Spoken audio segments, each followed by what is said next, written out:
My name is Clara Whitmore, and I'm 32 years old.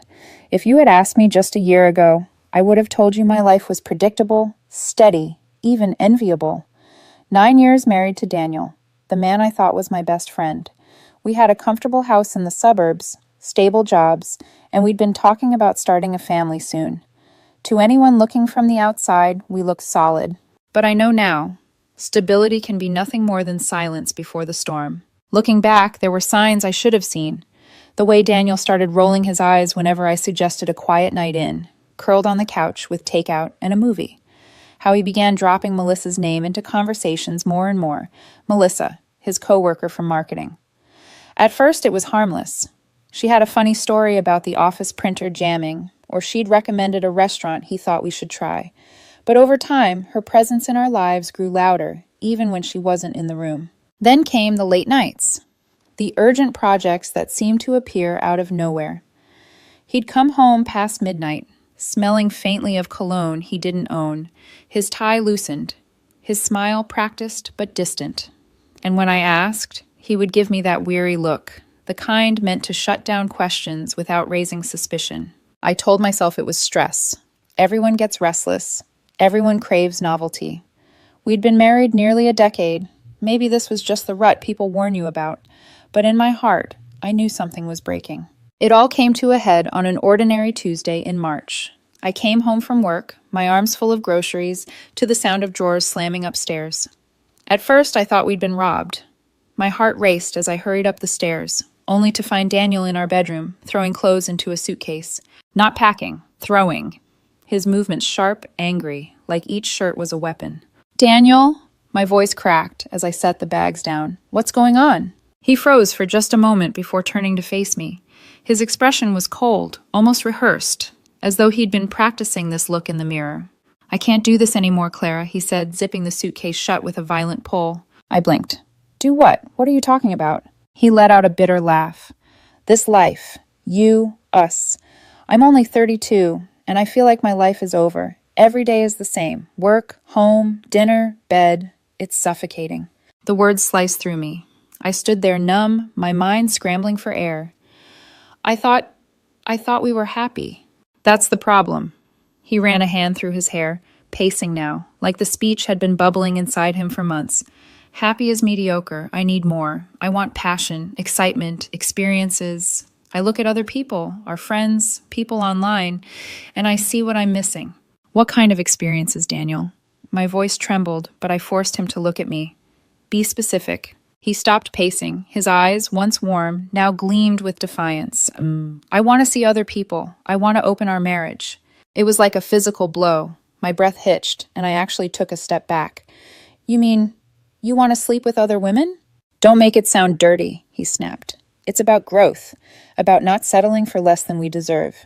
We're still young, still attractive. We should be exploring what's out there. I stared at him, this man I had shared a bed with for nearly a decade, and realized I was looking at a stranger. My Daniel was gone. "And if I say no?" I asked quietly. He didn't hesitate. "Then I'm walking out that door tonight, and I won't come back. You'll lose me forever." The silence stretched between us. The sound of the refrigerator humming downstairs, the neighbor's dog barking, the faint tick of the clock on our nightstand. Ordinary noises from an ordinary life that, to him, was unbearable. I should have begged. That's what he expected. He wanted tears, bargaining, promises to change. He wanted me to fight for him so he could feel powerful. Instead, I took a deep breath, my hands trembling at my sides, and said, "Then go." For the first time, his confidence faltered. His mouth opened, then closed again. "That's it? You're just going to let me leave?" "You gave me an ultimatum," I said, my voice steadier than I felt. "I chose." His eyes narrowed. "I thought you loved me." A lump rose in my throat, but I forced the words out. "I thought you loved me too. Turns out we were both wrong." For a long moment, he just stood there, suitcase in hand, like he couldn't process that the script hadn't gone the way he planned. Finally, he muttered, "You'll regret this," and stormed past me, down the stairs, and out the front door. The sound of his car engine roared to life, then faded into the distance until the night was quiet again. I stood by the window, arms wrapped around myself, staring at the empty driveway. My chest ached, but underneath the pain was something else, clarity. For the first time in months, maybe years, I felt awake. I whispered into the silence. I didn't lose a husband. I lost an illusion. And then I picked up the phone and called a locksmith. The next morning, the house felt impossibly quiet. His toothbrush was still in the holder. His coffee mug, the one with the faded baseball logo, sat in the sink. But the absence of his presence hung heavier than the objects left behind. I called the locksmith as soon as the sun came up. By noon, every lock had been replaced. Daniel's key, wherever he carried it, was worthless now. It should have felt empowering, but as I turned the new key in the door, I felt something inside me break all over again. That evening, I called my older sister, Hannah. She was my anchor, always had been. Married for 15 years with 2 kids, Hannah was the steady one in our family. When she answered, I barely got the words out before my voice cracked. "He left," I whispered. Her inhale was sharp, filled with both shock and the anger only a protective sister can carry. "Clara, what happened?" I told her everything, the suitcase, the ultimatum, the demand for an open marriage. Silence stretched across the line, and when she finally spoke, her voice was trembling with rage. "He gave you that choice? After everything you've given him? No, absolutely not. He doesn't deserve you." Hannah came over that night with a bottle of wine and sat with me as I cried into her shoulder. "Listen to me," she said firmly, wiping my tears with the back of her hand. "Do not let him crawl back into your life when this blows up in his face, because it will. Men like Daniel think the grass is greener until they realize it's just weeds." At the time, I wasn't so sure, but Hannah had always been better at reading people than I was. Within a week, word spread through mutual friends. Daniel had moved in with Melissa, not just seeing where it goes. He was living with her. The timeline was too tight, too suspicious. He hadn't just been restless. He'd been preparing for his escape. The betrayal sank deeper. He hadn't simply left our marriage. He'd replaced me long before I had the chance to fight for us. 3 days later, I sat in the sleek, glass-walled office of Janet Morrison, a divorce attorney recommended by a colleague. Janet was sharp, professional, the kind of woman who wore confidence like armor. "Let me get this straight," she said, pen poised over her notepad. "Your husband gave you an ultimatum, open marriage or divorce, and within 48 hours of leaving, he moved in with another woman?" I nodded, my stomach nodding. Her lips pressed into a thin line. "This actually makes things simpler. We'll file under abandonment and adultery. It won't be a quick process, but it will be clean. How do you want to handle assets?" I didn't hesitate. "Fair split. I don't want to destroy him, Janet. I just want to protect myself." For the first time in days, I felt a flicker of strength. The paperwork was brutal, but every signature was a step away from him. Meanwhile, Daniel's perfect new life was unraveling faster than even Hannah had predicted. Melissa, apparently, had not signed up for a man with emotional baggage and half a closet full of unresolved issues. After 3 weeks, she kicked him out. He landed on his sister's couch, and that's when the calls began. The first time his number lit up my phone, my chest tightened. A part of me, the part that had loved him for 9 years, wanted to answer. But I let it ring. Then it rang again, and again, until I finally blocked his number. But Daniel was persistent. He started showing up, once at my office, standing in the lobby, looking disheveled and out of place. Another time at the gym, leaning against his car as I pulled into the lot. I turned around and drove home instead. The final straw was the night I saw his car parked outside my house. He sat there for an hour, engine idling, headlights casting long shadows against the street. I watched from behind the curtains, heart pounding, not with longing, but with a strange, icy calm. Once that sight would have undone me. Once I would have run outside, begged him to come back, begged him to remember who we were, but instead I whispered to myself, I used to ache for him. Now I only ache for peace. The following week, Hannah called again. Her voice was softer this time, laced with guilt. "Clara, I need to tell you something. Daniel's not doing well. He's drinking, barely working. Melissa tossed him out, and now he's staying with me and Mark. He's falling apart." I pinched the bridge of my nose, exhaustion pressing into my skull. "That's not my problem anymore." "I know," she said quickly. "I know it's not, but watching him, it's hard. He keeps saying he made a mistake, that he wants to fix things." I closed my eyes. I could almost see him, disheveled, regretful, clinging to the wreckage of his choices. Once that image would have broken me. Now it just made me tired.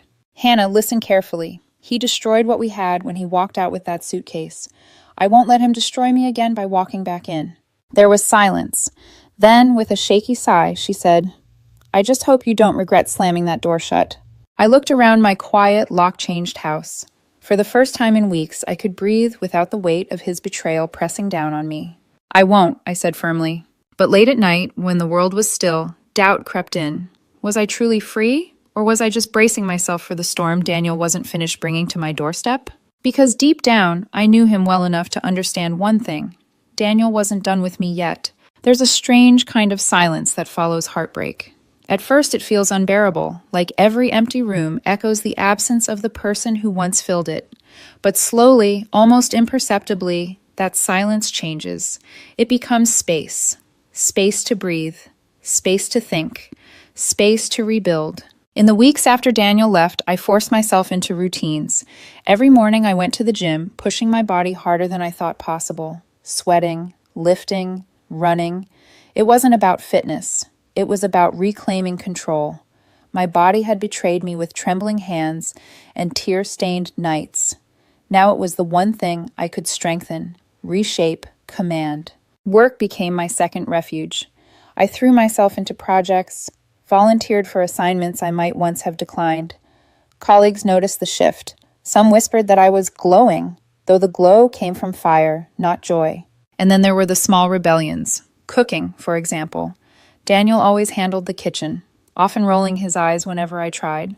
"You'll burn the rice again, Clara," he'd tease. Now I cooked because he said I couldn't. I devoured recipes like battle plans, filled notebooks with shopping lists, and nearly set off the smoke alarm twice.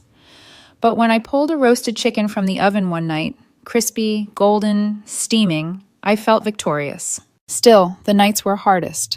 I would curl beneath the covers, half expecting to hear his footsteps on the stairs, the soft click of the bedroom door, but all I heard was silence. Sometimes I welcomed it. Sometimes it hollowed me out. Through friends, whispers of Daniel's unraveling reached me.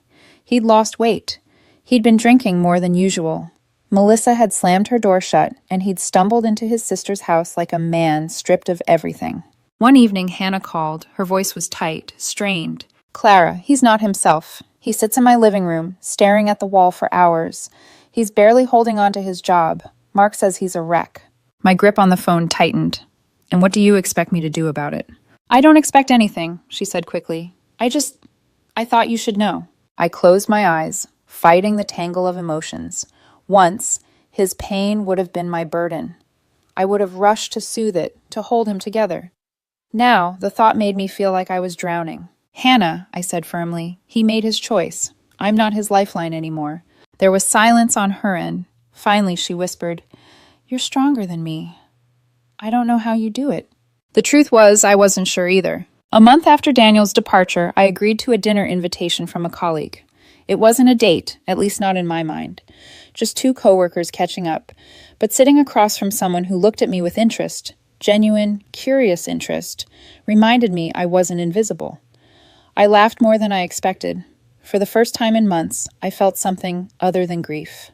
I dipped my toes into dating slowly after that. A drink here, a casual dinner there.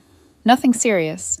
Each encounter was less about romance and more about reminding myself that I was still a woman, still alive, still capable of being wanted. And then I met Ethan. He was 29, an architect with kind eyes and a quiet confidence that drew me in. We met at a networking event neither of us wanted to attend. I spilled coffee on my blouse, muttering curses under my breath, and he handed me his napkin with a grin. "Rough night?" he asked. "You have no idea," I replied. We ended up talking for an hour, long after the event had dwindled. Unlike Daniel, who always made conversations feel like competitions, Ethan listened. Really listened. He asked questions that weren't rehearsed, laughed at my sarcasm, and didn't once check his phone. By the end of the night, when he asked if he could see me again, I hesitated. My heart was still raw, stitched together with fragile threads, but something about him felt different, safe. Our first official date was simple, dinner at a small Italian place. He told me about his divorce, how he'd been cheated on, how betrayal leaves scars you don't see at first. We shared stories, not to wallow, but to recognize each other's survival. "I don't understand people who throw away something good," Ethan said, swirling his glass of wine. "If I'd had loyalty, honesty, I would have cherished it." I studied him then. The sincerity etched in his face, and a warmth bloomed in me that I hadn't felt in years. Meanwhile, Daniel's shadow lingered. He wasn't gone, not really. He called from new numbers, left voicemails I deleted without listening. Once he stood outside my office building again, his shoulders hunched, his clothes rumpled. I avoided him by slipping out the back exit. But he wasn't just haunting me, he was haunting my sister. Hannah called late one night, her voice breaking. He's destroying himself, Clara. He won't eat. He barely sleeps. He keeps saying he made the biggest mistake of his life. I sat in my living room, the phone pressed to my ear, staring at the candlelight flickering against the wall. Hannah, he destroyed me first. I won't let him do it twice. He says he needs you. Then he'll learn to live without me. There was a pause, and I could almost hear Hannah's tears. You really won't take him back, will you? She whispered. No, I said, my voice calm, steady. Because the man I loved doesn't exist anymore, and the man who's left, I don't recognize him. I thought that would be the end, that he'd fade into the background, a ghost of the life I used to have. But one night, just as I was starting to believe I might be free, there was a knock at my door. When I opened it, Daniel was standing there, thinner, gaunt, his eyes hollow, his hands trembling. Please, he whispered, his voice breaking. Clara, I need you. And just like that, the storm I thought I'd outrun was standing on my porch. For a long moment, we just stared at each other. Daniel stood in the doorway, shoulders slumped, eyes sunken, as if the weight of every mistake he'd made was crushing him from the inside out. His once carefully styled hair was unkempt, and the sharp suits he used to wear with pride had been replaced by a wrinkled shirt that smelled faintly of stale liquor. Please, Clara, he said again, his voice raw, almost childlike. I need you. I can't do this without you. I stepped back, folding my arms across my chest. A part of me, a very old, buried part, ached at the sight of him like this. But the larger part of me remembered the suitcase, the ultimatum, the way he had walked out without hesitation. Why are you here, Daniel? I asked coldly. His hands trembled as he rubbed his face. Because I was wrong. I thought I needed freedom, excitement. But all I found was emptiness. I miss us. I miss you. I want my life back. I shook my head slowly. You don't miss me. You miss the safety net I gave you. The home, the stability, the comfort. You don't get to destroy something and then crawl back when the world kicks you down. His eyes widened, desperate. No, Clara, that's not true. I love you. I've always loved you. I got confused. Confused? My voice sharpened. You didn't just wander off the path, Daniel. You torched the bridge behind you. You gave me an ultimatum because you thought I'd be too weak to call your bluff. You thought I would beg. You were wrong. He stepped forward, reaching for me. I thought you'd fight for us. I cut him off, my words like steel. You thought wrong. If you'd loved me, you would have come to me. We could have talked, gone to counseling, tried to fix what was broken, but instead you packed your bags and chose another woman. You didn't want to fix us. You wanted to replace me. He flinched as if I'd struck him. Tears welled in his eyes, spilling down his cheeks. I'll do anything. Counseling, therapy, whatever you want. Just give me another chance. I stared at him for a long time, letting the silence stretch. And then I said the words I'd been carrying for months. I don't want another chance. Not with you. Not anymore. The desperation cracked. His tears turned to anger. So that's it? You're just going to throw away 9 years like they meant nothing? No, Daniel. My voice softened, though my resolve did not. You threw them away the night you gave me that ultimatum. All I'm doing now is accepting the truth. For the next 2 hours, he oscillated between begging and raging, one moment promising change, the next accusing me of being vindictive. I let him exhaust himself, sitting silently, letting his words ricochet off the walls. When he finally slumped onto the couch, head in his hands, I stood and walked to the door. It's time to go, Daniel. He looked up hollow-eyed. This isn't over. I opened the door, the cool night air rushing in. It's been over for a long time. You just didn't notice until now. Slowly, he rose and shuffled past me, each step heavy with defeat. As he crossed the threshold, I added one final truth. I didn't lose a husband, Daniel. I lost a stranger who wore his face. The door clicked shut behind him. And this time I didn't cry. 6 months later, I stood in a softly lit ballroom, my hand laced with Ethan's as music swelled around us. We were at a friend's wedding, laughing, sipping champagne, dancing as though the past didn't haunt us. Then I saw him. Across the room by the bar, Daniel stood alone. His suit hung loose on his frame, his expression gaunt, hollow. He clutched a glass but barely drank. His eyes followed me, desperate, defeated, watching the life he had gambled away play out without him. At one point, he tried to approach, but I stopped him with a glance, a look that said more than words ever could. Ethan, sensing the shift, squeezed my hand gently. He knew the whole story, and his quiet strength was enough to keep me steady. Daniel never made it across the room. He stayed rooted by the bar, a ghost haunting a world that had moved on without him. As Ethan spun me back into his arms on the dance floor, I realized something. I wasn't just surviving anymore. I was living, truly living. Later that night, as we drove home, Ethan glanced at me. "Are you okay?" I smiled softly, the city lights blurring past the window. "I'm perfect." When we reached my apartment, I curled into bed beside him, listening to the steady rhythm of his breathing. For the first time in years, my chest didn't ache with loss. It pulsed with something new, hope.